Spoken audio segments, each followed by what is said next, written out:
मकई में मचान कर दिया, मैंने भी अपना दिल सरसों के नाम कर दिया। का बोल बेटा? हमरो मन करता कॉमेडी करे के।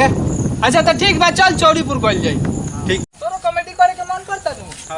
हां तो चल आज चौड़ीपुर कइए लिया। चलेगा। ए चाचा चलो ना, बाबा बहन हाल चाल पूछ लिया। चल चल चलो। हाल बा? ठीक है बा।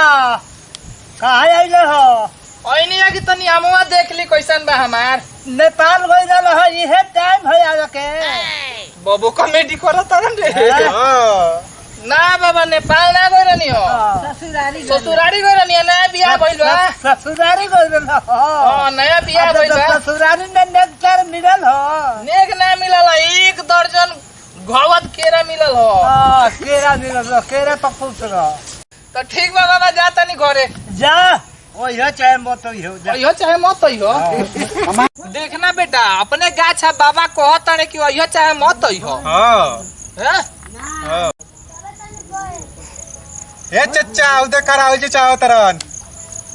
का राहुल, का हाल बा? हे नहीं आबो। हां ठीक बा आवा तनी। तने दो ना राहुल, खैनी उनी खा लियाओ। ला खा खैनी। हां दो। यही जाके हो? हां ई जा। जनता पके? हां जानता बजा। हां ठीक बा। कभी आ सामने के आओ, टेंशन होने से घूम के खैनी खा तू तले। ठीक बा ठीक बा।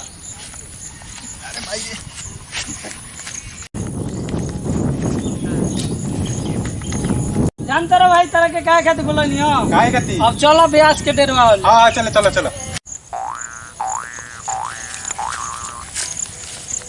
आ गइल लो? हां आ गए नी सो। चलो ठीक बा। ए ब्यास हो, देखो तार पापा हो तरह। हरे राम राम राम हरे हरे। हम तो मजाक कर लिया। साला हेना मजाक कर लेला रे। देख तो छाती धक धकाए लागल। बाबू के नाम सुन के हरजाम गाय लगला हुआ। ज्यादा लाग गइल का? तो ठीक बा कोनो बात नहीं के, चुप हो जा।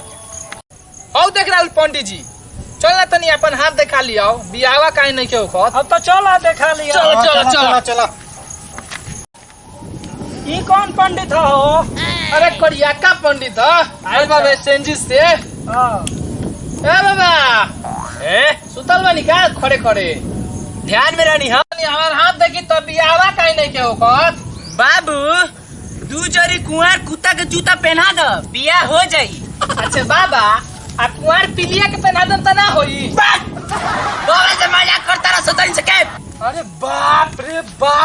हाय एवरीवन, मैं लोकल बेला अपने पूरे टीम के तरफ से फिर एक बार आप लोगों को हाथ जोड़ के प्रणाम करता हूँ। अगर ये वीडियो आप लोगों को अच्छा लगता हो तो फिर एक बार लाइक करे, कमेंट करें, शेयर करें और सब्सक्राइब करना ना भूले। Thank you.